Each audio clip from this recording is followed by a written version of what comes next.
നവകേരള സദസ്സിനെ കുറിച്ച് തന്നെയാണ് ആദ്യം പറയാനുള്ളത്. ഈ ജനാധിപത്യത്തെ അർത്ഥവത്താക്കുന്ന 18 ആരംഭിച്ച് ഡിസംബർ 23 സമാപിച്ച നവകേരള സദസ്സ് സംഘാടകരുടെ പ്രതീക്ഷകളെപ്പോലും അപ്രസക്തമാക്കി വലിയ ജനാവലിയാണ് ഓരോ വേദിയിലും പങ്കാളികളായത്. ആകെ 138 വേദികൾ. മന്ത്രിസഭ ഒന്നടങ്കം സംസ്ഥാനത്താകെ സഞ്ചരിച്ച് ജനങ്ങളുമായി നേരിട്ട് സംവദിച്ചു. ഒരു കാര്യം ഉറപ്പാണ്, ഇത്രയേറെ ജനപങ്കാളിത്തമുള്ള മറ്റൊരു പരിപാടിയും സംസ്ഥാനത്തിൻ്റെ ചരിത്രത്തിൽ ചൂണ്ടിക്കാണിക്കാനില്ല.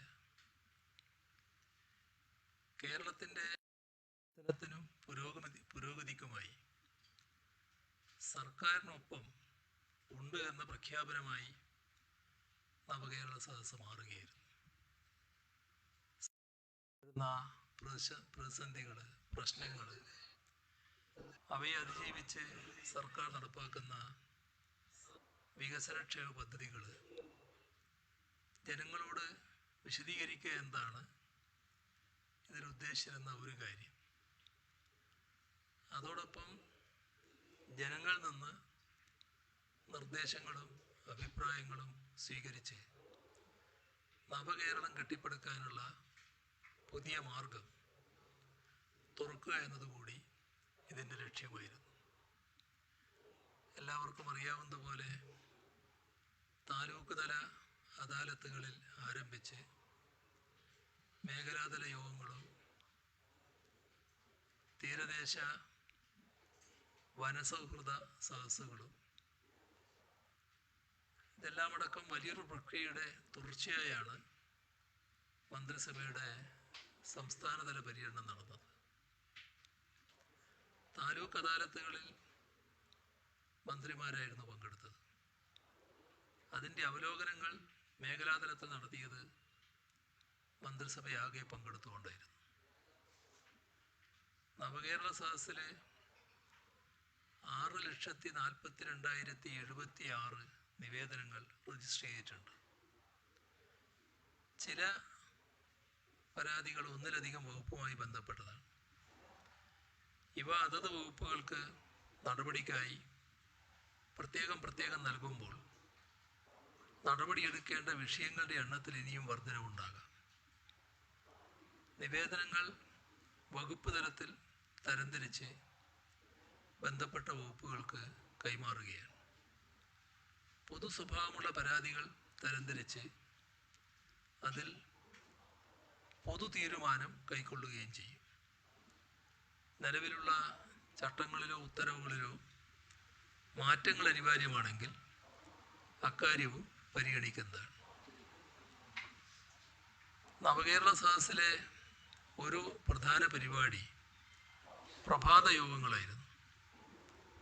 സാമൂഹ്യ രംഗത്തെ പ്രധാന വ്യക്തികൾ, കലാ സാംസ്കാരിക രംഗത്തെ പ്രവർത്തകർ, സ്വാതന്ത്ര്യ സമര സേനാനികൾ, നിയമജ്ഞർ, വിരമിച്ച ഉദ്യോഗസ്ഥർ, വ്യവസായ പ്രമുഖർ, വർഗബഹുജന സംഘടനാ പ്രതിനിധികൾ, അറിയപ്പെടുന്ന മഹിളാ പ്രതിനിധികൾ, പട്ടികജാതി പട്ടികവർഗ വിഭാഗത്തിൽ നിന്നുള്ളവർ, വിവിധ മേഖലകളിൽ തൊഴിലെടുക്കുന്നവർ, ഇങ്ങനെ 200ഓളം പേരാണ് ഓരോ പ്രഭാത യോഗത്തിലും പങ്കെടുത്തത്. നേരിട്ട് സംസാരിക്കാൻ കഴിയാത്തവർക്ക് അഭിപ്രായങ്ങൾ എഴുതി നൽകാനുള്ള അവസരവും ഉണ്ടായിരുന്നു. ഇവയാകെ പരിശോധിച്ച് സർക്കാർ നടപടി സ്വീകരിക്കുകയാണ്. ലഭിച്ച നിർദ്ദേശങ്ങൾ പ്രാവർത്തികമാക്കാനുള്ള വകുപ്പ് തല അവലോകന യോഗങ്ങൾ ഇതിനകം നടന്നിട്ടുണ്ട്. വ്യത്യസ്ത വകുപ്പുകളിൽ ഉയർന്നു വന്ന നിർദ്ദേശങ്ങൾ പരിശോധിക്കാൻ ഉന്നതതല ഉദ്യോഗസ്ഥ യോഗങ്ങളാണ് വിളിച്ചത്. വന്ന നിർദ്ദേശങ്ങൾ പ്രത്യേകമായി പരിശോധിച്ചു. സാങ്കേതിക കാര്യങ്ങൾ ഉൾപ്പെടെ പരിശോധിച്ച് തുടർ നടപടികൾ കൈക്കൊള്ളാനും നിർദ്ദേശിച്ചിട്ടുണ്ട്. 20 യോഗങ്ങളാണ് വിളിച്ചു ചേർത്തത്.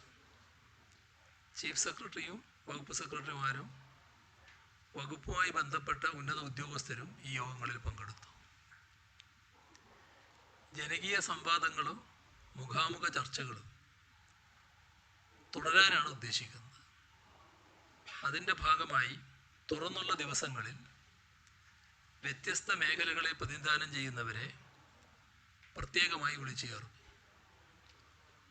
ആദ്യഘട്ടമെന്ന നിലയിൽ 10 കേന്ദ്രങ്ങളിൽ വ്യത്യസ്ത മേഖലയിലുള്ളവരെ ഉൾപ്പെടുത്തി മുഖാമുഖ പരിപാടി നടത്തും. വിദ്യാർത്ഥികൾ, യുവജനങ്ങൾ, മഹിളകൾ, ഭിന്നശേഷിക്കാർ, ആദിവാസികൾ, ദളിത് വിഭാഗങ്ങൾ, സാംസ്കാരിക പ്രവർത്തകർ, സീനിയർ സിറ്റിസൺസ്, തൊഴിൽ മേഖലയിലുള്ളവർ, കാർഷിക മേഖലയിലുള്ളവർ, റെസിഡൻസ് അസോസിയേഷൻ പ്രതിനിധികൾ, ഇവരുമായുള്ള മുഖാമുഖം പരിപാടിയാണ് നടത്താൻ ഉദ്ദേശിക്കുന്നത്. 2024 ഫെബ്രുവരി 18 മുതൽ മാർച്ച് 3 വരെ വിവിധ ജില്ലകളിലായി നടക്കുന്ന മുഖാമുഖം പരിപാടികളിൽ ഓരോ മേഖലയിലും അനിവാര്യമായ നവകേരള കാഴ്ചപ്പാടുകൾ വിശദമായി അവതരിപ്പിക്കുകയും ചർച്ച ചെയ്യുകയും ചെയ്യും. വിദ്യാർത്ഥികളുമായുള്ള മുഖാമുഖത്തിൽ എല്ലാ സർവകലാശാലകളിൽ നിന്നും, പ്രൊഫഷണൽ കോളേജുകൾ ഉൾപ്പെടെ എല്ലാ കോളേജുകളിൽ നിന്നുമുള്ള വിദ്യാർത്ഥി പ്രതിനിധികൾ ഭാഗമാകും. ഉന്നത വിദ്യാഭ്യാസ മേഖലയിൽ വലിയ മുന്നേറ്റം കൈവരിക്കാൻ കഴിഞ്ഞ ഘട്ടമാണിത്. എങ്കിലും നിരവധി മാറ്റങ്ങൾ വിദ്യാർത്ഥികൾക്ക് നിർദ്ദേശിക്കാനുണ്ടാകും. ജ്ഞാനമേഖലയിൽ ലോകത്തുണ്ടാകുന്ന മാറ്റങ്ങൾക്കനുസൃതമായി നടപ്പാക്കേണ്ട പരിഷ്കാരങ്ങളും വികസന പ്രവർത്തനങ്ങളും ചർച്ചയുടെ ഭാഗമാണ്. അക്കാദമിക് രംഗത്തും പ്രൊഫഷണൽ രംഗത്തും കലാ, സാംസ്കാരിക, സിനിമാ രംഗത്തും പ്രവർത്തിക്കുന്ന യുവജനങ്ങൾ മുഖാമുഖത്തിനായി എത്തിച്ചേരും. യുവജനങ്ങൾ നേരിടുന്ന പ്രശ്നങ്ങളും ആവശ്യങ്ങളും ചർച്ചകൾക്ക് വിഷയമാകും. യുവജനക്ഷേമത്തിലും തൊഴിൽ മേഖലയിലും കേരളം കൈവരിച്ച നേട്ടങ്ങളെ കൂടുതൽ മികവിലേക്ക് ഉയർത്താൻ വേണ്ട ആശയങ്ങൾ അവതരിപ്പിക്കാനും ചർച്ച ചെയ്യാനുമുള്ള അവസരം ഒരുങ്ങും. വനിതകളുമായുള്ള മുഖാമുഖം പരിപാടിയിൽ തദ്ദേശഭരണ സ്ഥാപനങ്ങളിലെ ജില്ലാ, ബ്ലോക്ക്, ഗ്രാമപഞ്ചായത്തുകളിലെ വനിതാ പ്രസിഡന്റുമാർ, കുടുംബശ്രീ, ആശാപ്രവർത്തകർ, അംഗൻവാടി, സാന്ത്വന പരിചരണം, വനിതാ കർഷകർ, വനിതാ അഭിഭാഷകർ, IT, മഹാത്മാഗാന്ധി ഗ്രാമീണ തൊഴിലുറപ്പ് തുടങ്ങി വിവിധ മേഖലകളിലുള്ളവർ പങ്കെടുക്കും. വനിതാ ക്ഷേമവും സുരക്ഷയും സംസ്ഥാന സർക്കാരിൻ്റെ ഏറ്റവും പ്രധാന പരിഗണനകളിൽ ഒന്നാണ്. ആ മേഖലകളിൽ വലിയ മുന്നേറ്റം ഉണ്ടാക്കാൻ നമുക്ക് കഴിഞ്ഞിട്ടുണ്ട്. അവയെ കൂടുതൽ മികവിലേക്ക് ഉയർത്താനുള്ള ആശയങ്ങൾ ഈ മുഖാമുഖ വേദിയിൽ പങ്കുവെക്കപ്പെടും. ആദിവാസി, ദളിത് വിഭാഗങ്ങൾ, ഭിന്നശേഷി, വയോജന പ്രതിനിധികൾ ഇവരുമായുള്ള മുഖാമുഖ പരിപാടിയിലും മികച്ച പങ്കാളിത്തം ഉറപ്പുവരുത്തും. അതാത് മേഖലകളിൽ ഉണ്ടാകേണ്ട മാറ്റങ്ങൾ വിശദമായി ചർച്ച ചെയ്യാൻ ഈ മുഖാമുഖങ്ങളിൽ അവസരമൊരുങ്ങും. സാംസ്കാരിക പ്രവർത്തകരുമായുള്ള മുഖാമുഖത്തിൽ സംഗീത, നാടക, ലളിതകല, സാഹിത്യ, കലാമണ്ഡലം, സിനിമ, നാടൻകല ഈ മേഖലകളിൽ നിന്നുള്ള സാംസ്കാരിക പ്രവർത്തകർ പങ്കെടുക്കും. കേരളത്തിൻ്റെ മതമൈത്രിക്കും സാഹോദര്യത്തിനും ശാസ്ത്രബോധത്തിനും മുതൽക്കൂട്ടാകുന്ന രീതിയിൽ സാംസ്കാരിക മേഖലയെ പരിപോഷിപ്പിക്കാനുള്ള സാധ്യതകളും കലാകാരന്മാരുടെ ക്ഷേമം ഉറപ്പുവരുത്താനുള്ള ആശയങ്ങളുമെല്ലാം സംവാദത്തിൻ്റെ ഭാഗമാകും. കേന്ദ്ര നയങ്ങൾ കാരണം വലിയ പ്രതിസന്ധി നേരിടുന്ന കാർഷിക മേഖലയിൽ നിന്നുള്ള പ്രതിനിധികളുമായുള്ള മുഖാമുഖം പുനരുജ്ജീവന മാർഗങ്ങൾ ആരായും. കാർഷിക മേഖലയുടെ അഭിവൃദ്ധിയും കർഷകരുടെയും കർഷക തൊഴിലാളികളുടെയും ക്ഷേമവും ചർച്ചയുടെ പ്രധാന വിഷയങ്ങളാകും. തൊഴിൽ മേഖലയിൽ നിന്നുള്ള പ്രതിനിധികളുമായി ആധുനിക തൊഴിൽ മേഖലയിലേക്ക് കേരളത്തിലെ വിദ്യാസമ്പന്നരായ യുവത്വത്തെ കൈപിടിച്ചുയർത്താൻ കഴിയുന്ന ആശയങ്ങൾ ചർച്ചയ്ക്ക് വിധേയമാക്കും. ജ്ഞാന സമ്പദ് വ്യവസ്ഥയായി കേരളത്തെ വളർത്തിയെടുക്കാനുള്ള കൂട്ടായ പരിശ്രമത്തിൻ്റെ ഭാഗമാണ് ഈ പരിപാടി. ലോകത്തെ തന്നെ മികച്ച തൊഴിൽ മേഖലകളിലേക്ക് കടന്നു ചെല്ലാനും അവയ്ക്ക് തത്തുല്യമായത് ഇവിടെ പടുത്തുയർത്താനുമാണ് നാം ശ്രമിക്കുന്നത്. അതിന് ഈ പരിപാടി ഊർജം പകരും. ഈ വിധം നാടിൻ്റെ മേഖലകളെ ആഴത്തിൽ സ്പർശിക്കുകയും പുതിയ വെളിച്ചം വീശുകയും ചെയ്യുന്ന പരിപാടിയായി ഈ മുഖാമുഖങ്ങൾ മാറുമെന്നാണ് പ്രതീക്ഷിക്കുന്നത്. നവകേരള സദസ്സിന് നൽകിയ പിന്തുണയും പങ്കാളിത്തവും ഈ പരിപാടിയിലും ജനങ്ങളുടെ ഭാഗത്ത് നിന്ന് ഉണ്ടാകുമെന്ന് പ്രത്യാശിക്കുന്നു. ഇപ്പോൾ നിശ്ചയിച്ചിട്ടുള്ള പരിപാടി ഇങ്ങനെയാണ്. ഫെബ്രുവരി 18 കോഴിക്കോട് വിദ്യാർത്ഥി സംഗമം, ഫെബ്രുവരി 20 ചൊവ്വ തിരുവനന്തപുരം യുവജനങ്ങൾ, 22 വ്യാഴം എറണാകുളം സ്ത്രീകൾ, 24 ശനി കണ്ണൂർ ആദിവാസികളും ദളിത് വിഭാഗങ്ങളും, 25 ഞായർ തൃശ്ശൂർ സാംസ്കാരികം, 26 തിങ്കൾ തിരുവനന്തപുരം ഭിന്നശേഷിക്കാർ, 27 ചൊവ്വ തിരുവനന്തപുരം സീനിയർ സിറ്റിസൺസ്, 29 വ്യാഴം കൊല്ലം തൊഴിൽ മേഖല, മാർച്ച് 2 ശനി ആലപ്പുഴ കാർഷിക മേഖല, മാർച്ച് 3 ഞായർ എറണാകുളം റെസിഡൻസ് അസോസിയേഷനുകൾ. ഇവയുടെ വേദികൾ പിന്നീട് നിശ്ചയിച്ചറിയുകയാണ് ചെയ്യുക. നവകേരള സൃഷ്ടിക്കായുള്ള നമ്മുടെ ശ്രമങ്ങൾക്ക് പ്രധാന വിലങ്ങുതടിയാകുന്നത് കേന്ദ്ര സർക്കാരിൻ്റെ നയങ്ങളാണ്. തനത് നികുതി വരുമാനത്തിലും ആഭ്യന്തര ഉൽപ്പാദനത്തിലും മികച്ച നേട്ടങ്ങൾ കൈവരിക്കാൻ നമുക്കായിട്ടുണ്ട്. എന്നിട്ടും കേന്ദ്ര സർക്കാരിൻ്റെ നയങ്ങളുടെ ഭാഗമായി ഉണ്ടാകുന്ന സാമ്പത്തിക പ്രതിസന്ധി സംസ്ഥാനത്തെ വരിഞ്ഞു മുറുക്കുകയാണ്. ഈ ദുർനയങ്ങൾക്കെതിരെ ജനങ്ങൾക്ക് വേണ്ടി നിലകൊള്ളേണ്ട പ്രതിപക്ഷം ജനവിരുദ്ധ പക്ഷത്ത് നിന്ന് സർക്കാരിനെ കടന്നാക്രമിക്കുകയും ചെയ്യുന്നു. 15ാം ധനകാര്യ കമ്മീഷൻ്റെ ശുപാർശകൾ പ്രകാരം കേരളത്തിന് ആഭ്യന്തര വരുമാനത്തിൻ്റെ 3% നിബന്ധനകളില്ലാതെയും 0.5% വൈദ്യുത മേഖലയിലെ പരിഷ്കാരങ്ങൾ നടപ്പാക്കുന്നതിന് വിധേയമായും വായ്പ എടുക്കാവുന്നതാണ്. എന്നാൽ സ്വതന്ത്ര സ്ഥാപനങ്ങൾ എടുക്കുന്ന വായ്പ സംസ്ഥാനത്തിൻ്റെ വായ്പാ പരിധിയിൽ ഉൾപ്പെടുത്തി കേരളത്തിൻ്റെ വായ്പാ പരിധി 2021-22 മുതൽ മുൻകാല പ്രാബല്യത്തോടെ കേന്ദ്ര സർക്കാർ വെട്ടിക്കുറച്ചു. ഇതുമൂലം കേരളത്തിന് ആകെ വായ്പാ പരിധിയിൽ 6000 കോടിയോളം രൂപയുടെ കുറവ് 2023-24 സാമ്പത്തിക വർഷത്തിലുണ്ടായി. ഭരണഘടനയുടെ അനുച്ഛേദം 280 പ്രകാരം നിയമിക്കപ്പെടുന്ന ധനകാര്യ കമ്മീഷന്റെ ശുപാർശകൾ കേന്ദ്ര ധനകാര്യ മന്ത്രാലയം അട്ടിമറിക്കുന്നു. 15ാം ധനകാര്യ കമ്മീഷൻ കിഫ്ബി പോലുള്ള പ്രത്യേക ഉദ്ദേശ സ്ഥാപനങ്ങളുടെ കടം സംസ്ഥാനത്തിൻ്റെ കടമായി ഉൾപ്പെടുത്തുമെന്ന് പറഞ്ഞിട്ടില്ല.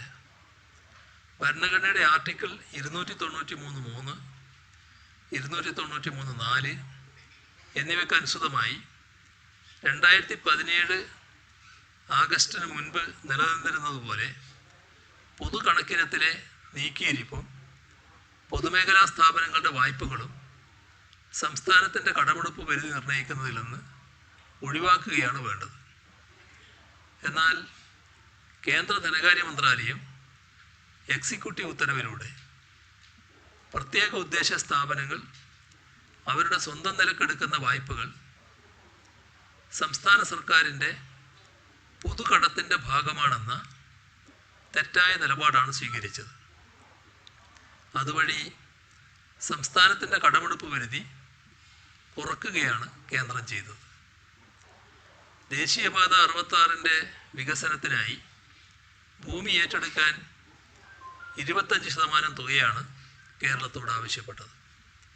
ഇതിനായി കിഫ്ബി വഴി 5854 കോടി രൂപ സമാഹരിച്ച് നൽകി. ഈ തുകയുടെ കടമെടുപ്പ് അവകാശത്തിൽ നിന്ന് കുറക്കുന്ന നിലപാടാണ് കേന്ദ്രം സ്വീകരിച്ചത്. സംസ്ഥാനത്തിൻ്റെ റവന്യൂ വരുമാനത്തിൻ്റെ പ്രധാന സ്രോതസ്സാണ് കേന്ദ്രത്തിൽ നിന്നുള്ള നികുതി വിഹിതവും കേന്ദ്രാവിഷ്കൃത പദ്ധതികളിലൂടെയുള്ള വിഭവ കൈമാറ്റവും.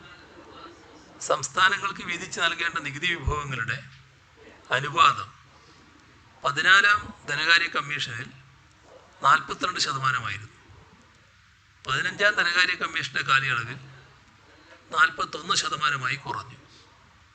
അതിനു പുറമെ സെസ്സും സർചാർജും സംസ്ഥാനങ്ങളുമായി വിഭജിക്കേണ്ടതില്ലാത്തതിനാൽ കേന്ദ്ര വരുമാനത്തിൻ്റെ 1/3 സെസ്സും സർചാർജുമായി മാറി.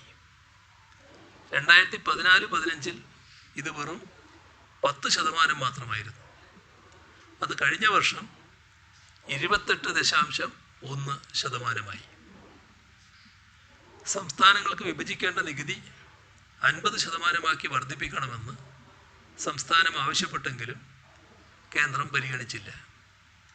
ധനകാര്യ കമ്മീഷൻ്റെ പരിഗണനാ വിഷയങ്ങളിലും മാനദണ്ഡങ്ങളിലും കൈകടത്തി കേരളത്തിൽ ലഭിക്കേണ്ട അർഹതപ്പെട്ട തുക നിഷേധിക്കുന്നതാണ് കേന്ദ്ര സർക്കാർ സമീപനം.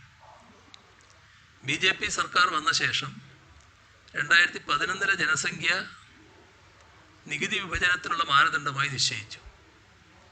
ഇതിന് 15% വെയിറ്റേജ് നൽകി. ജനസംഖ്യാ നിയന്ത്രണം ഫലപ്രദമായി നടപ്പാക്കിയ കേരളത്തിന് നികുതി വിഹിതം കുറയുന്നതിന് ഇത് കാരണമായി.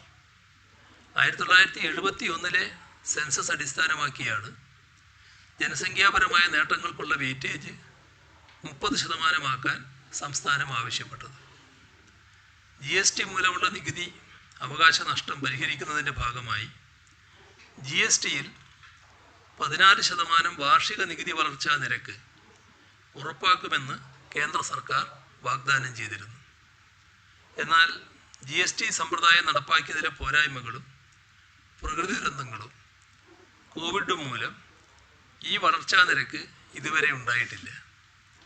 പരിഹാരമായി നിർദ്ദേശിച്ച GST നഷ്ടപരിഹാരം 5 വർഷം കഴിഞ്ഞപ്പോൾ അവസാനിപ്പിക്കുകയും ചെയ്തു.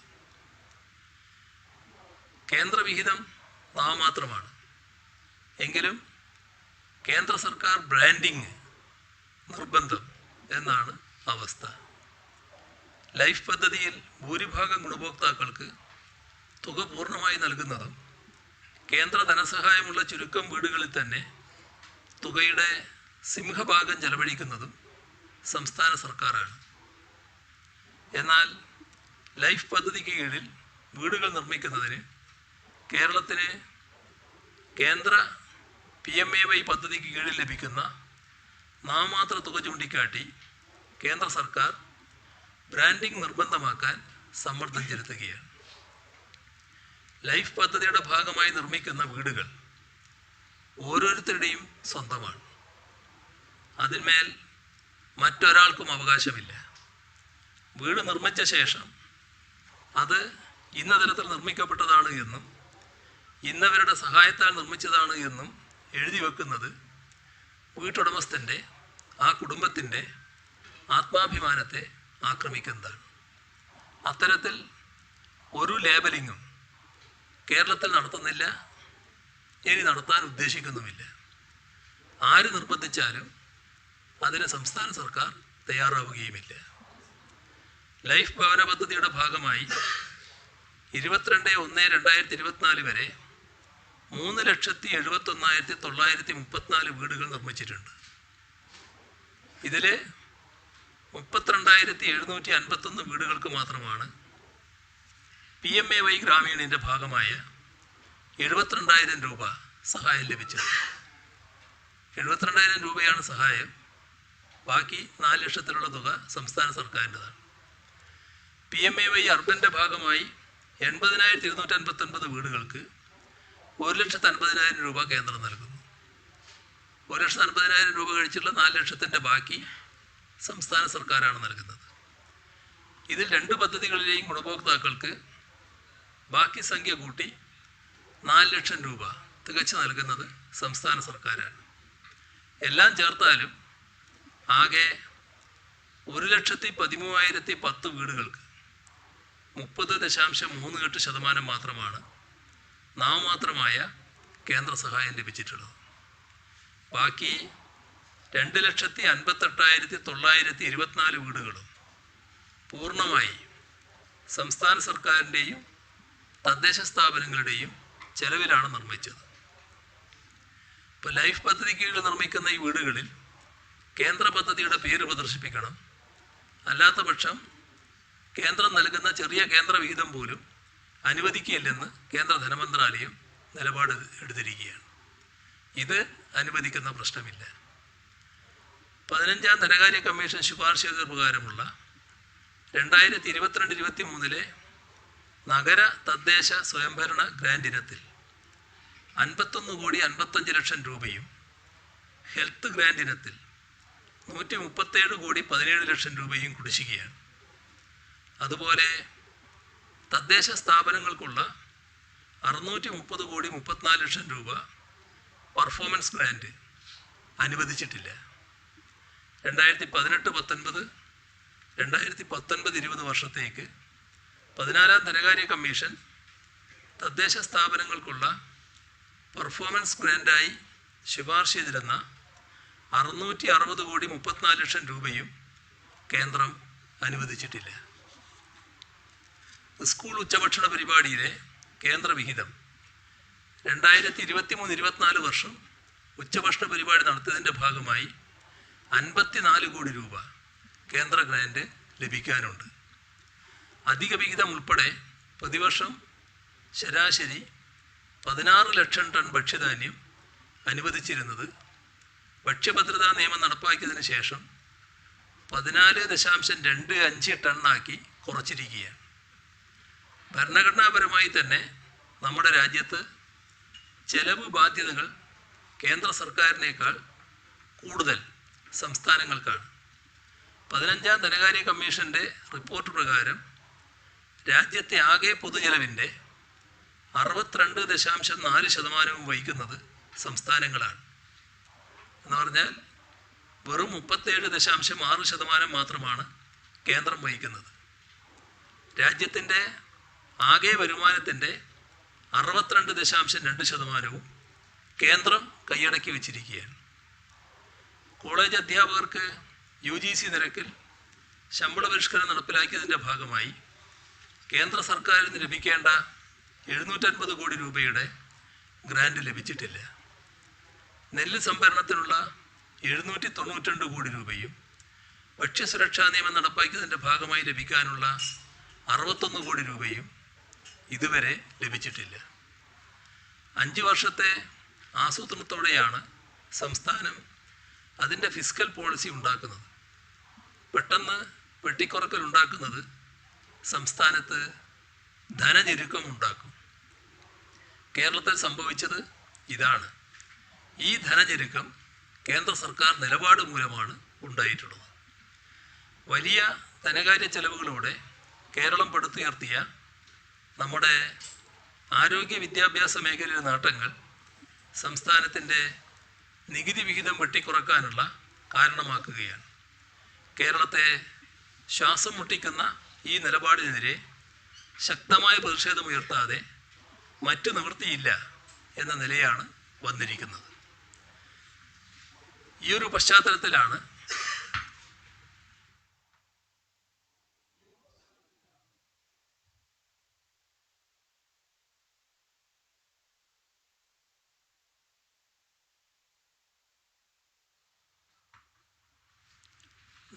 ഡൽഹിയിൽ സമരം നടത്താൻ നിർബന്ധിതമാകുന്നത്.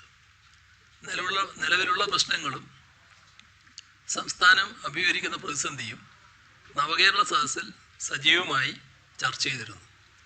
ഉപരോധ സമാനമായ കേന്ദ്ര നിലപാട് ചൂണ്ടിക്കാട്ടി സുപ്രീം കോടതിയെയും സമീപിച്ചിട്ടുണ്ട്.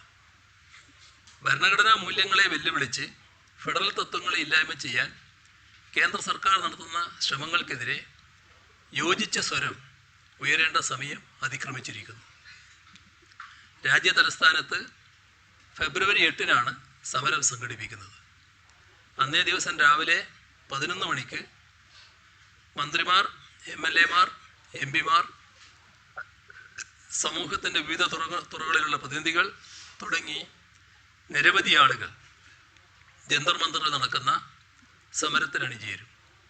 ഇതിന് ഐക്യദാർഢ്യം പ്രകടിപ്പിക്കുന്ന കൂട്ടായ്മയിലേക്ക് BJP ഇതര സംസ്ഥാനങ്ങളിലെ മുഖ്യമന്ത്രിമാരുൾപ്പെടെയുള്ളവരെ ക്ഷണിച്ചിട്ടുണ്ട്. ഈ സമരം നമ്മുടെ നാട് നേരിടുന്ന അനീതിക്കെതിരെയുള്ള യോജിച്ച പോരാട്ടമായി മാറേണ്ടതുണ്ട്. ഭരണഘടനാ മൂല്യങ്ങൾ സംരക്ഷിക്കാനും നമ്മുടെ അവകാശങ്ങൾ നേടിയെടുക്കാനും ഈ സമരത്തിൻ്റെ ഭാഗമാകാൻ എല്ലാവരും ഉണ്ടാകണമെന്ന് അഭ്യർത്ഥിക്കുകയാണ്. ഇതാണ് ഇന്ന് പറയാനുള്ള കാര്യങ്ങൾ.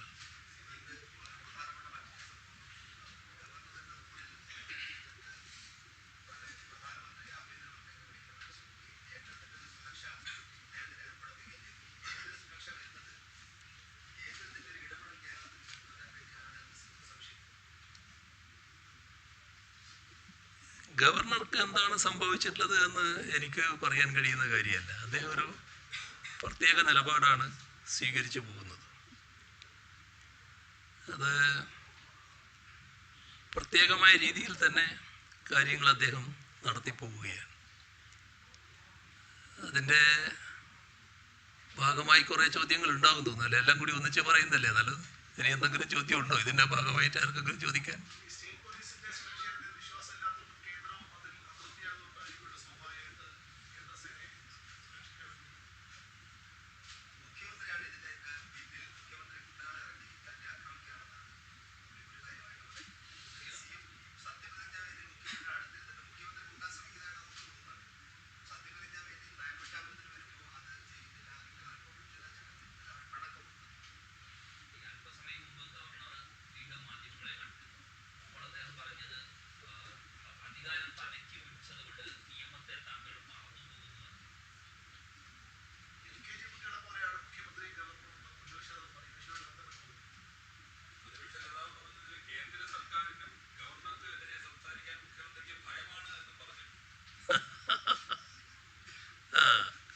പിന്നെ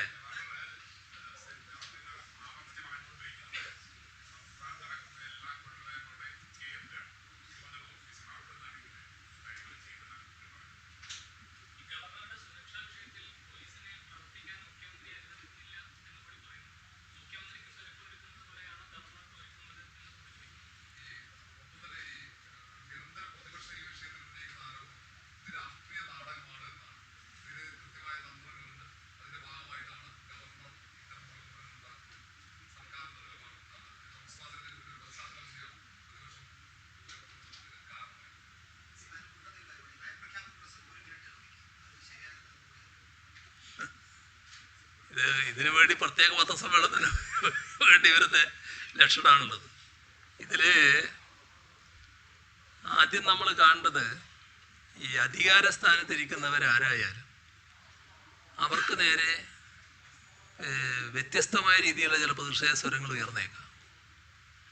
ആ പ്രതിഷേധ സ്വരങ്ങൾ അല്ലെങ്കിൽ പ്രതിഷേധ പ്രകടനങ്ങൾ നടക്കുമ്പോൾ അതിനോട് ഈ അധികാരസ്ഥാനത്ത് ഇരിക്കുന്നവർ സ്വീകരിക്കേണ്ട സമീപനം എന്താണ്? അതാണ് പ്രശ്നം. അപ്പോൾ അദ്ദേഹം ചോദിച്ച ഒരു ചോദ്യം, മുഖ്യമന്ത്രി പോകുമ്പോൾ എന്താണ് സ്ഥിതി എന്നാണ്. മുഖ്യമന്ത്രി പോയല്ലോ, മുഖ്യമന്ത്രിയും മന്ത്രിമാരും പോകുന്നതും മുഖ്യമന്ത്രി ഒറ്റക്ക് പോകുന്നതും എല്ലാം നിങ്ങളെല്ലാവരും കണ്ടിട്ടുള്ളതാണല്ലോ.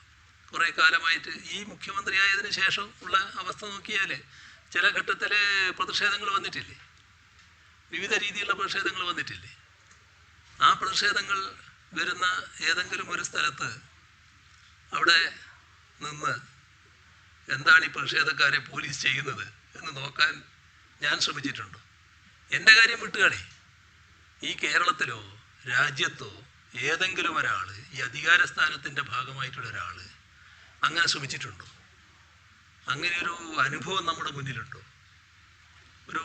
ഒരാളിങ്ങനെ യാത്ര ചെയ്തുകൊണ്ട് പോകുമ്പോൾ കരിങ്കൊടി കാണിക്കുന്നു, ആ കരിങ്കൊടി കാണിക്കുന്നവർക്കെതിരെ പ്രതിഷേധിക്കുന്നവർക്ക് നേരെ പോലീസ് എന്ത് നടപടിയെടുക്കുന്നു എന്ന് നോക്കാൻ വേണ്ടി അവിടെ ഇറങ്ങി ഒരു നിലപാടെടുക്കുന്ന ഒരു അധികാരിയെ നേരത്തെ എവിടെയെങ്കിലും നമ്മൾ കണ്ടിട്ടുണ്ടോ? അപ്പോൾ എന്താണ് ഇദ്ദേഹം അങ്ങനെയൊരു നിലപാടെടുക്കാൻ കാരണം? അത് സാധാരണ സെക്യൂരിറ്റി നടപടികൾക്ക് തന്നെ വിരുദ്ധമായിട്ടുള്ള കാര്യമല്ലേ, സെക്യൂരിറ്റി നിലപാടുകൾക്ക് വിരുദ്ധമായ കാര്യമല്ലേ. ചെയ്യാൻ പാടില്ലാത്ത കാര്യമല്ലേ? ചെയ്യാൻ പാടില്ലാത്ത കാര്യമാണെന്ന് അദ്ദേഹത്തിന് അറിയാലോ. അത് സാധാരണ പോലീസ് ചെയ്യേണ്ട ഡ്യൂട്ടിയല്ലേ? പോലീസ് ആ ഡ്യൂട്ടി നിർവഹിക്കുമല്ലോ. പോലീസ് നിർവഹിക്കേണ്ട ഡ്യൂട്ടി എന്താ? ഈ പോകുന്നയാൾക്ക് പോകാനുള്ള സൗകര്യം ഉണ്ടാക്കണം, യാത്രക്കുള്ള സൗകര്യം ഉണ്ടാക്കണം. പ്രതിഷേധത്തിന് വരുന്നവരെ അവർ സ്വാഭാവികമായിട്ട് തടയും. അതിൻ്റെ ഭാഗമായുള്ള നിയമ നടപടികളുണ്ടെങ്കിൽ ആ നിയമ നടപടികൾ സ്വീകരിക്കും. ആ നിയമ നടപടികൾ ഞാൻ പറയുന്നത് പോലെ സ്വീകരിക്കണം. ആ FIR എന്നെ കാണിക്ക് എന്ന് ഏതെങ്കിലും ഒരാൾ ഇങ്ങനെ ഒരു സംഭവ സ്ഥലത്ത് ഇറങ്ങി നിന്നിട്ട് ആ FIRന് വേണ്ടി സമരം നടത്തുന്ന സ്ഥിതി നമ്മൾ കണ്ടിട്ടുണ്ടോ? അത് സാധാരണ ചെയ്യാൻ പാടുള്ളൊരു കാര്യമാണോ? അപ്പം നമ്മുടെ ജനാധിപത്യ സംവിധാനത്തിലുള്ള തുടർച്ചയായുള്ളൊരു നിലപാടിന് വിരുദ്ധമായ നിലപാടാണ് ആരിഫ് മുഹമ്മദ് ഖാൻ എന്ന കേരളത്തിലെ ഗവർണർ സ്വീകരിക്കുന്നത്. അതാണ് നമ്മൾ ആദ്യം കാണേണ്ടത്. അതിൻ്റെ ഭാഗമായി അദ്ദേഹം എന്നെക്കുറിച്ച് പലതും വിളിച്ചു പറഞ്ഞിട്ടുണ്ടാവും. അത് അദ്ദേഹം നേരത്തെ പറഞ്ഞുകൊണ്ടിരിക്കുകയാണല്ലോ. അത് വേറൊരു കാര്യമാണ്.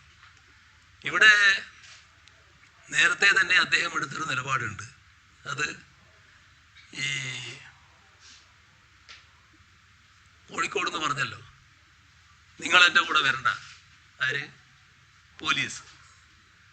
അങ്ങനെ ഏതെങ്കിലും ഒരു ഗവർണർ പറഞ്ഞിട്ടുണ്ടോ നേരത്തെ?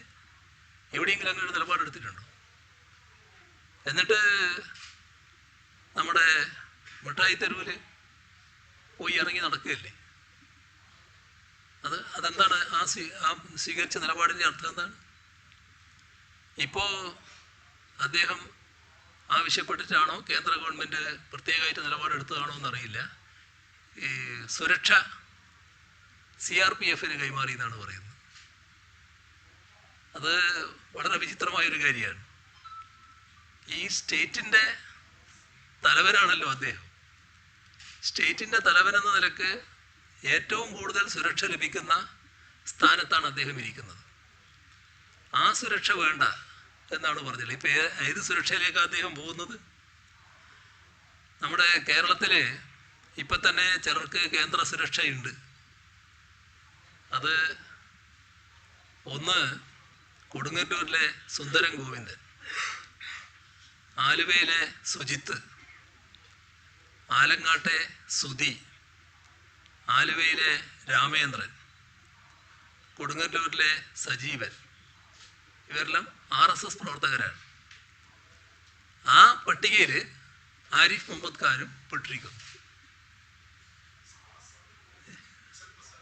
അല്ല, അത് വേറെ കാര്യം. സർപ്ലസ് എപ്പോഴും ഉണ്ടല്ലോ. ഈ ഗവർണർക്ക് നേരത്തെ ഉണ്ടല്ലോ, അത് പുതിയ കാര്യമല്ല. ഇത് ഈ പട്ടികയിലാണ് അദ്ദേഹം ഇപ്പോൾ പെട്ടിരിക്കുന്നത്. അദ്ദേഹം കേരളത്തിൻ്റെ ഗവർണർ എന്ന നിലയിലുള്ള ആ പ്രത്യേക സ്ഥാനവും പദവിയും ഉപയോഗിച്ച് നേടിയിരുന്ന സുരക്ഷയിൽ നിന്ന് മാറി കേരളത്തിലെ ചില RSSകാർക്ക് നേരത്തെ കേന്ദ്ര ഗവൺമെൻറ് ഒരുക്കിയിട്ടുള്ള സുരക്ഷയുടെ സൗകര്യത്തിൻ്റെ ആ കൂടിൽ ഒതുങ്ങാനാണ് അദ്ദേഹം ഇപ്പോൾ തയ്യാറായിട്ടുള്ളത്. അതുകൊണ്ട് എന്താ പ്രത്യേക മേന്മ കിട്ടുന്നത് എന്ന് എനിക്കറിയില്ല. എന്താ കേരളത്തിലെ CRP നേരിട്ട് ഭരിക്കുമോ? CRPനെ കേരളം കാണാത്ത ഒരു കാര്യമാണോ? എന്താണ് അദ്ദേഹം ധരിച്ചിട്ടുള്ളത്? CRPക്ക് നേരിട്ട് കേസെടുക്കാൻ പറ്റുമോ? CRPക്ക് നേരിട്ട് ഇറങ്ങി കാര്യങ്ങൾ നിർവഹിക്കാൻ പറ്റുമോ? അദ്ദേഹത്തിന്റെ സുരക്ഷയ്ക്ക് ഏതെങ്കിലും തരത്തിലുള്ള പ്രശ്നങ്ങൾ ഇതുവരെ ഉണ്ടായിട്ടുണ്ടോ ഇവിടെ? അദ്ദേഹം ആഗ്രഹിക്കുന്ന രീതിയിൽ CRPക്ക് ഇറങ്ങി ഇവിടെ പ്രവർത്തിക്കാൻ കഴിയുമോ? അദ്ദേഹം ആഗ്രഹിക്കുന്ന രീതിയിൽ പോലീസ് പ്രവർത്തിക്കണം എന്നാണല്ലോ അദ്ദേഹം നിർദ്ദേശിച്ചുകൊണ്ടിരുന്നത്. അങ്ങനെ പ്രവർത്തിക്കാൻ ഇവിടെ CRPക്ക് കഴിയുമോ? കാരണം നമ്മുടെ നാട്ടിൽ എഴുതപ്പെട്ട നിയമവ്യവസ്ഥകളില്ലേ, ജനാധിപത്യ വഴക്കങ്ങളില്ലേ, അതിൽ നിന്നെല്ലാം വ്യത്യസ്തമായി കേരളത്തിന് മാത്രമായിട്ട് പോകാൻ കഴിയുമോ? അതിൽ നിന്നെല്ലാം വ്യത്യസ്തമായി ആരിഫ് മുഹമ്മദ് ഖാൻ എന്ന ഗവർണർ നിലപാടെടുത്ത് നടപ്പാക്കാൻ കഴിയുമോ? മനസ്സിലാക്കേണ്ട കാര്യം, ഏത് അധികാരസ്ഥാനവും വലുതല്ല, അതിനു മേലെയാണ് നിയമം. ആ നിയമത്തിന് കീഴെയാണ് ഏത് അധികാരസ്ഥാനവും. ആ നിയമമാണ് സുപ്രീം. അത് കാണണം, അത് മനസ്സിലാക്കാൻ സാധിക്കണം. അതില്ലാത്ത നിർഭാഗ്യകരമായ നിലപാടാണ് ഇവിടെ ഉണ്ടായത്. ഇവിടെ അദ്ദേഹം സ്വീകരിച്ച നിലപാടുകളെക്കുറിച്ച് പറയുമ്പോൾ നമ്മൾ കാണേണ്ട ഒരു കാര്യം, ഇത്തരം കാര്യങ്ങളിൽ സ്വയം വിവേകം കാണിക്കുക എന്നുള്ളതാണ് പ്രധാനം. അത് നമ്മൾ ഈ എന്ന് പറഞ്ഞ് പഠിക്കുന്നതല്ല, സ്കൂളിൽ നിന്ന് പഠിക്കേണ്ട കാര്യമല്ല. നമ്മൾ തന്നെ സ്വയം അനുഭവത്തിലൂടെ ആർജിക്കേണ്ട കാര്യമാണ്. അത് ഇതേവരെ ആർജിക്കാൻ കഴിഞ്ഞില്ലാലോ എന്നതാണ് അദ്ദേഹത്തിൻ്റെ ദീർഘമായ ജീവിത കാലയളവിനെ കുറിച്ച് എനിക്ക് തോന്നുന്നത്.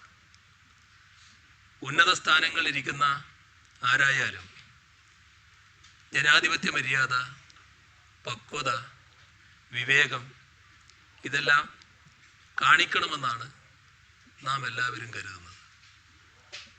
പക്ഷേ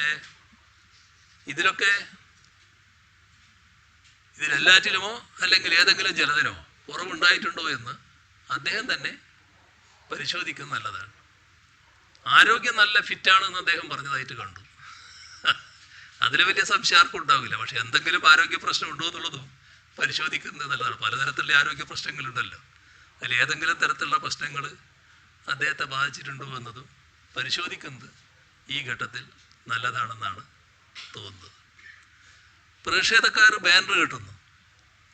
ഈ ഉന്നത സ്ഥാനത്തിരിക്കുന്ന ഒരാൾ തെരുവിലിറങ്ങി ആ ബാനർ അഴിച്ചു മാറ്റ് എന്ന് പറയലാണോ സാധാരണ? അതിന് നേതൃത്വം കൊടുക്കലാണോ സാധാരണ ചെയ്യാറുള്ളത്? എവിടെയെങ്കിലും ആരെങ്കിലും കണ്ടിട്ടുണ്ടോ ഇതൊക്കെ? നമ്മുടെ കേരളം മാത്രമല്ലല്ലോ പ്രതിഷേധം നടക്കുന്ന സ്ഥലം. ഇവിടെ ഒരുപാട് സമരങ്ങൾ നടന്നിട്ടുണ്ട്, ഒരുപാട് പ്രക്ഷോഭങ്ങൾ നടന്നിട്ടുണ്ട്, എല്ലാവരും പ്രക്ഷോഭത്തിൻ്റെ ഭാഗമായിട്ടുണ്ട്. ഏതെങ്കിലും കാലത്ത് ഇങ്ങനെയൊരു അധികാര സ്ഥാനത്തിരിക്കുന്ന ആളെ ഈ കേരളം കണ്ടിട്ടുണ്ടോ? പോട്ടെ, രാജ്യം കണ്ടിട്ടുണ്ടോ? അതല്ലേ ഇവിടെ കണ്ടുകൊണ്ടിരിക്കുന്നത്. ഇപ്പോ നയപ്രഖ്യാപന പ്രസംഗത്തിൻ്റെ കാര്യം പറഞ്ഞല്ലോ. സാങ്കേതികമായി ആദ്യത്തെ വാചകവും അവസാനത്തെ വാചകവും വായിച്ചാൽ എല്ലാം വായിച്ചു എന്നുള്ള തരത്തിൽ കണക്ക് കൂട്ടാം. പക്ഷേ എന്താണ് അദ്ദേഹം കാണിച്ചത്? ഇതൊക്കെ കേരളത്തോടുള്ള ഒരു തരം വെല്ലുവിളിയാണ്. ഇതേതെങ്കിലും തരത്തിലുള്ള ഒരു ഗവൺമെന്റിനോടോ ഒരു മുന്നണിയോടോ ഏതെങ്കിലും ഒരു പക്ഷത്തോടോ ഉള്ള വിരോധപരമായ നിലപാടാണെന്ന് കാണേണ്ടതില്ല. കേരളത്തോടുള്ള അവഹേളനമാണ് ഉണ്ടായിട്ടുള്ളത്. അതേസമയം ഭരണഘടനയെ അവഹേളിക്കുന്ന നിലപാടുമാണ് ഉണ്ടായിട്ടുള്ളത്. അതാണ് പിന്നീടുള്ള അദ്ദേഹത്തിൻ്റെ പ്രതികരണങ്ങൾ വ്യക്തമാക്കുന്നത്. അദ്ദേഹത്തിന് നയപ്രഖ്യാപന പ്രസംഗം വായിക്കാൻ സമയമില്ല. 1.5 മണിക്കൂർ റോഡിൽ കുത്തിയിരിക്കാൻ നല്ല സമയമുണ്ട്. വളരെ ബേഷ്. അത്തരത്തിലുള്ള പ്രകടനങ്ങൾക്ക് അദ്ദേഹത്തിന് ഒരു പ്രയാസമില്ല. FIR ഇടാൻ ഒരു കുത്തിയിരിപ്പ് വേണം. സാധാരണ ഏത് പോലീസ് സ്റ്റേഷനിൽ നടക്കുന്ന കാര്യമല്ലേ ഇത്? അതിന് റോഡിൻ്റെ സൈഡിൽ പോയി കുത്തിയിരിക്കേണ്ട കാര്യമുണ്ട്. ഇദ്ദേഹം തന്നെ പറഞ്ഞിട്ടുള്ളത് രാജ്യത്തെ ഏറ്റവും മികച്ച പോലീസ് സംവിധാനം കേരളത്തിലുണ്ട് എന്നാണല്ലോ. അവർ സ്വയമേവ ചെയ്തുകൊള്ളില്ലേ അത്? അതിന് ഇദ്ദേഹം പോയി കുത്തിയിരിക്കേണ്ട കാര്യമില്ലല്ലോ. അതാണ് അത് സംബന്ധിച്ച് പറയാനുള്ളത്. നിങ്ങൾ ചോദിച്ച ചോദ്യങ്ങൾക്കെല്ലാം ആയി എന്നാണ് ഞാൻ കരുതുന്നത്. അല്ല, അത് ഞാൻ നേരത്തെ പറഞ്ഞതാണ്. അത് കേന്ദ്ര ഗവൺമെന്റ് നിലപാടെടുക്കുന്നവരെ ഇത് തുടരും. അതേ ഉള്ളൂ. ഓ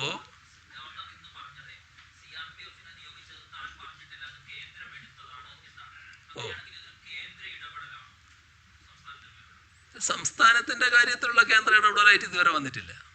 ഈ RSSന്റെ പട്ടികയിൽ പെടേണ്ട ആളാണ് ഇദ്ദേഹം എന്ന് കരുതിയിട്ടുണ്ടാവും. അതുകൊണ്ട് പിന്നെ ഇദ്ദേഹത്തിന് ഇരിക്കട്ടെ എന്ന് അവർ വെച്ചിട്ടുണ്ടാവും. അതായിരിക്കും.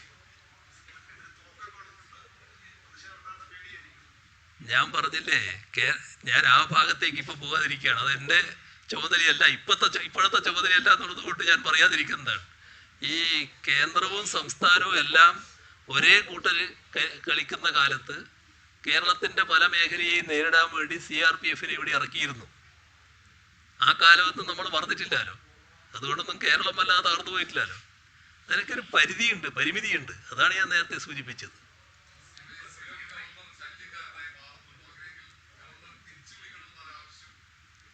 അതൊക്കെ ജനാധിപത്യ സംവിധാനത്തിന്റെ ഭാഗമല്ലേ. അത് നമുക്ക് നോക്കാം എവിടെ എത്തുന്നത്. പിന്നെ ഒരു കാര്യം നിങ്ങൾ ചോദിച്ചല്ലോ പ്രതിപക്ഷ നേതാവ് പറഞ്ഞതിനെ പറ്റി. പ്രതിപക്ഷ നേതാവും ഇദ്ദേഹവും ഗവർണറും പറഞ്ഞത് ഒരേ രീതിയിൽ തന്നെയല്ലേ. ഞങ്ങളെ വിമർശിക്കുമ്പോൾ കുറച്ചുകൂടി കടുപ്പത്തിൽ പ്രതിപക്ഷ നേതാവ് പറഞ്ഞിട്ടുണ്ടാവും. പക്ഷേ ഈ വിദ്യാർത്ഥികൾ ഇറങ്ങി പ്രക്ഷോഭം നടത്തിയ കാര്യത്തെപ്പറ്റി ഗവർണർ പറഞ്ഞതും പ്രതിപക്ഷ നേതാവും പറഞ്ഞതും ഒരേ സ്വരാണല്ലോ. ഏകദേശം വാചകം തന്നെ ഒന്നാണല്ലോ. എങ്ങനെയാണ് അത്ര താതാത്മ്യം പ്രാപിക്കാൻ ഇവർക്ക് കഴിയുന്നത്?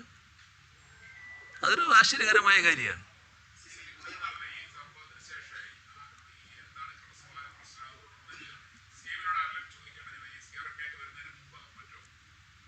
മനസ്സിലായില്ല.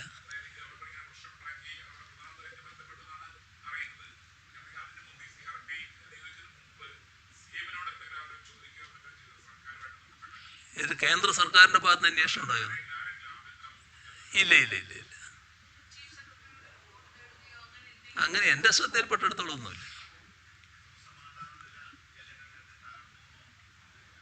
എൻ്റെ ശ്രദ്ധയിൽ അങ്ങനെയൊന്നുമില്ല.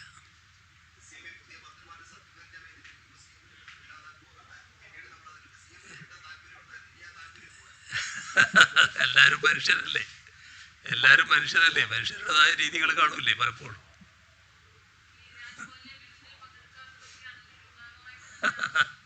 അങ്ങനെയൊന്നും അതിനെ വ്യാഖ്യാനിക്കേണ്ടതില്ല. അത് എല്ലാവരും മനുഷ്യരല്ലേ, മനുഷ്യരുടെ രീതികൾ എല്ലാവർക്കും കാണില്ലേ. ഇത് എവിടെ എത്താൻ നോക്കാം നമുക്ക്.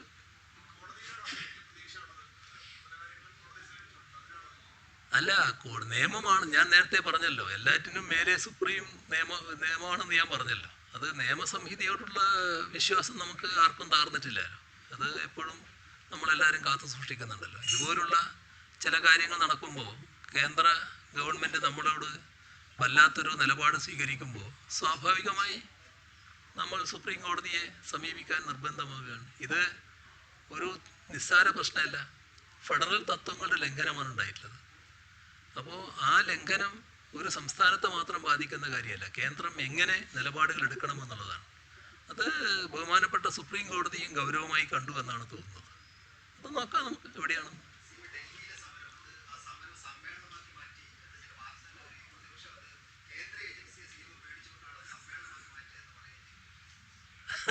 അത് ഇതൊന്നും മനസ്സിലാകാതെ കൊടുക്കുന്നൊരു വാർത്തയല്ല, മനസ്സിലാക്കി കൊടുക്കുന്ന വാർത്തയാണ്. അതിനെ ഒന്ന് ലളിതവൽക്കരിക്കണമെന്നാണ് ആ വാർത്ത കൊണ്ട് യഥാർത്ഥത്തിൽ ഉദ്ദേശിച്ചത്. ഇത് നാടിൻ്റെ ഏറ്റവും കടുത്ത ഒരു പ്രതിഷേധം രാജ്യ തലസ്ഥാനത്ത് നടത്തുന്നതാണ്. അപ്പോൾ അതിൻ്റെ ഭാഗമായാണ് മന്ത്രിസഭയാകെയും നിയമസഭ ആകെ എന്നാണ് ഞങ്ങൾ ആഗ്രഹിച്ചത്. പ്രതിപക്ഷം സ്വാഭാവികമായും അതുമായി സഹകരിച്ചില്ല. എന്താണ് സഹകരിക്കാതിരുന്നതെന്ന് അവർ പറഞ്ഞ കാര്യമാണ്. ഞങ്ങളത് ആഗ്രഹിച്ചതാണ്. പക്ഷേ അങ്ങനെയൊരു സമരം നടക്കുമ്പോൾ അത് രാജ്യം കാണുന്ന അപൂർവമായൊരു സമരമായിട്ടാണ് മാറുക. അതൊരു സമരമാണ്. നമുക്കറിയാലോ, ഏത് സമരത്തിനും ഉദ്ഘാടനം ഉണ്ടാവും, കാണില്ലേ നമ്മൾ. ആ സമരത്തെ ചിലർ അഭിസംബോധന ചെയ്യാറുണ്ട്. അപ്പോൾ ഇവിടെ അഭിസംബോധന ചെയ്യാൻ ഞങ്ങൾ വിളിച്ചത് ചില മുഖ്യമന്ത്രിമാരെയാണ്. അതോടൊപ്പം നേരത്തെ മുഖ്യമന്ത്രിമാരായിരുന്ന ചിലരെയും ഞങ്ങൾ വിളിച്ചിട്ടുണ്ട്. അതെല്ലാം BJP ഇതര മുഖ്യമന്ത്രിമാരും നേതാക്കളുമാണ്.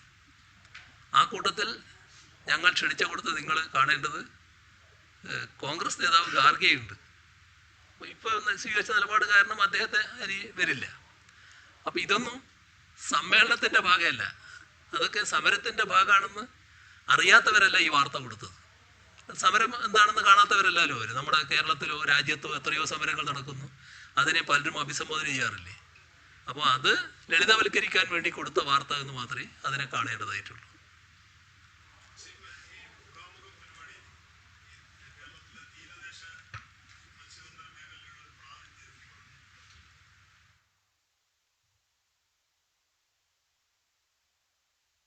തീരദേശ മേഖലയുമായി ബന്ധപ്പെട്ട് ഒട്ടേറെ പ്രശ്നങ്ങൾ നേരത്തെ ചർച്ച ചെയ്തതാണ്. ഓർമ്മയില്ലേ, നമ്മുടെ ഫിഷറീസ് മന്ത്രി തന്നെ തീരദേശ മേഖലയിൽ പോയി വിവിധ പഞ്ചായത്തുകളുമായി ബന്ധപ്പെട്ട് തീരദേശ മേഖലയിലെ വിഭാഗങ്ങളുമായി വിശദമായി ചർച്ച ചെയ്താണ്. ദിവസങ്ങളെടുത്ത് ചർച്ച ചെയ്താണ്. ഓരോ മണ്ഡലത്തിൻ്റെയും പ്രശ്നങ്ങൾ വിശദമായി ചർച്ച ചെയ്തു പോയതാണ്. അതിൻ്റെ ശേഷം നമ്മുടെ നവകേരള സദസ്സിൻ്റെ ഭാഗമായി ചില കാര്യങ്ങൾ ഉയർന്നു വന്നിരുന്നു. അപ്പോൾ ഈ പറയുന്ന പ്രശ്നങ്ങളിൽ ജനവിഭാഗങ്ങളെയാണ് നമ്മൾ എടുത്തത്. അതിൻ്റെ ഭാഗമായിട്ടാണ് നടക്കുന്നത്.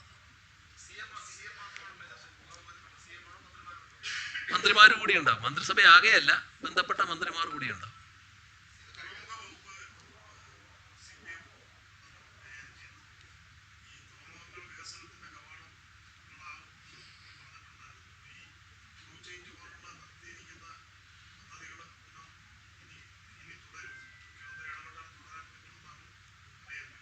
അല്ല, അത് വകുപ്പ് കാര്യങ്ങൾ നോക്കുന്നുണ്ട്. എന്തെങ്കിലും ഞാൻ കൂടി ഇടപെടേണ്ട പ്രശ്നം വരുന്നുണ്ടെങ്കിൽ ഞാൻ കൂടി ഇടപെടും. അതിൽ പ്രശ്നമൊന്നും ഉണ്ടാവില്ല.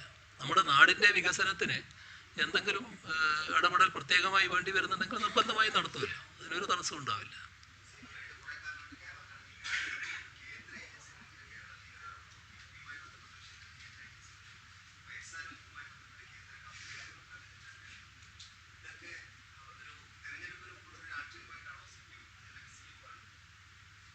കേന്ദ്ര ഏജൻസികളെ കുറിച്ചൊക്കെ ഞങ്ങൾ നേരത്തെ പറഞ്ഞു കഴിഞ്ഞതാണല്ലോ. അതിന് വീണ്ടും ഇപ്പോൾ പറയേണ്ട കാര്യമില്ലല്ലോ. അപ്പോൾ നമുക്ക് ഇവിടെ നിർത്താം അല്ലേ? വേറെ ഒന്നുമില്ലല്ലോ. ശരി. ഞാൻ പറയുന്നില്ല. അതിനെപ്പറ്റി നല്ലോണം പറയേണ്ടവർ പറയും. ഞാനൊക്കെ ഒന്നും പറയാനില്ല. ആയിക്കോട്ടെ, ഞാനൊന്നും പറയുന്നില്ല. ശരി.